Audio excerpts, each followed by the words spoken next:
The Language of Pain blog by Joe. When we name the pain, we make room for healing. Art doesn't cure pain, but it changes your language and relationship with it. Sometimes that shift is what makes it bearable, as pain has a way of feeling endless. Fatigue has a way of making your brain and body feel hijacked. As a pain sufferer, it is imperative to find ways to cope. Pain screams, "I'm here," at 3 a.m. Fatigue deletes your to-do list, your motivation, and your ability to remember what a to-do list even is. With pain, at least you know where it lives. It has a postcode in the body. Lower back, third vertebrae from the left, postcode SE1, ouch. Fatigue doesn't bother with addresses. It's in your muscles, behind your eyes, in your brain, and somehow also in your willingness to reply to that one WhatsApp message from 2019. For years, I tried to explain this to doctors, friends, and myself. The words always came out wrong, too small, too dramatic, or too much of the standard "I'm okay," when I was actually running on 2% battery and a healing prayer. So I stopped trying.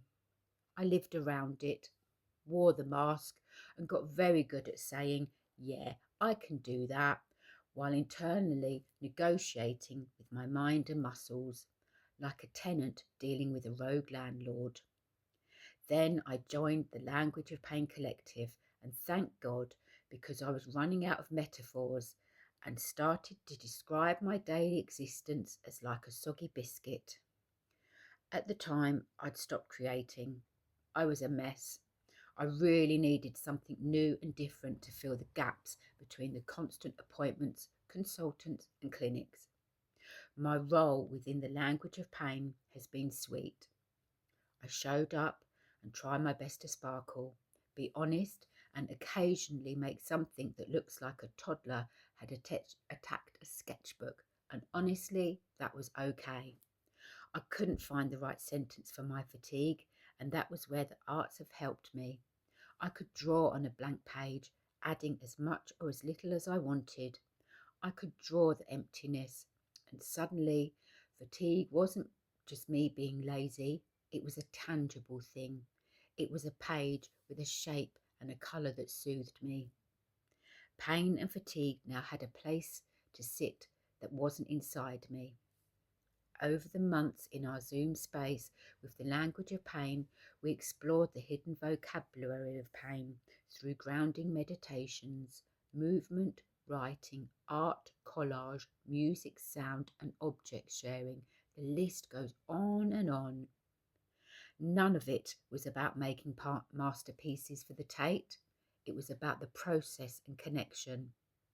The grounding meditation activities used to connect us at the beginning of the sessions became an important part of the process. It was the pause before we create, a focus on the body and breath. This somatic informed approach matters because it gently drags me back into my body instead of leaving me trapped entirely in my head. The Language of Pain gave me a taste of structure in the chaos of my chronic illness. Before this project, my days were a blur. Chronic illness doesn't just steal your energy, it steals your architecture. 1 hour bleeds into the next, and you forget what you did, what you meant to do, and why you've been staring at the same patch of wall for 20 minutes. I deeply miss the structure of my old work life. I miss having a deadline, a schedule, and a sense of I contributed to something today. Illness strips that away without asking, pivoting you from a person with a professional role to a patient who has to justify why they can't work. The Language of Pain gave me a piece of that identity back. Having a reflective task after the sessions gave me something small and concrete to anchor to. I didn't have to write a flawless essay. I just had to spend time creating, drawing, collaging, or messing around with stop motion or with sound. For someone managing a party of illnesses, that creative window of opportunity is huge. It's carved out a vital middle space, a zone that wasn't survival mode, wasn't a crash, but a gentle, manageable way to engage with the world in a creative way within the online environment. Because it's a very close and personal collective, the language of pain brought accountability without the suffocating weight of pressure. I knew others were showing up too, even with extreme pain. The language of pain feels like creation in the absolute best way, purposeful, collaborative, and entirely ours. The project is like a big box of chocolates where the filling is fun. If I had to describe the collective, I'd say we are a group of brilliant, funny, unique, creative humans who happen to live with chronic pain and fatigue while trying to remain positive. We are a mixed bag of characters and diagnoses, and some of us, like myself, are collecting conditions like Pokemon cards. In the real world, explaining your illness is exhausting, but in our safe Zoom space, you could say, my fatigue feels like a phone on 1% trying to run TikTok, and 5 people immediately echo, yes. Suddenly, you aren't explaining anymore. You're laughing and feeling seen. The mutual respect we all have is wild. No one is told your pain is different. No one is asked to perform wellness. Our bodies don't work the same, but our understanding of the world and our passions do. And that is very clear within our collective.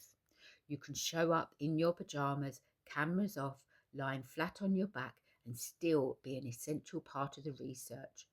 We genuinely care for each other, but not trying to fix anything, but by simply witnessing and being present, which creates a ripple effect of positivity for us all. The deep isolation of chronic pain is reduced when you build a shared vocabulary. The positive impact of this project isn't just somatic and therapeutic, it's practice. Pain doesn't keep office hours, so it's a relief that our creative space didn't either.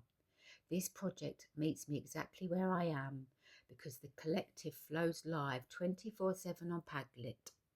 I've logged on at 3 a.m. when a distraction was needed. Padlet has been very personal and helpful for me, and I've appreciated everyone's input and sharing. We are not a patient or a burden. We are contributors. We are creators. If I have 1 minute to tell you what the Language of Pain project is truly about, I'll tell you that it hands you a new dialect. It's not perfect and it's not finished, but it's deeply honest. It's a language that lets you point to a messy line on a page and say, this is what it feels like, and have a Zoom room full of people reply, yeah, me too.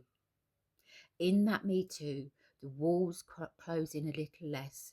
You get a bit of your structure back. You get a bit of your voice back. You remember that you are vastly more than a medical diagnosis.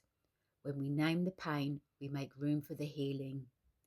Even if that naming is just a shaky stroke of a pen. This is what has helped me to understand what I am experiencing.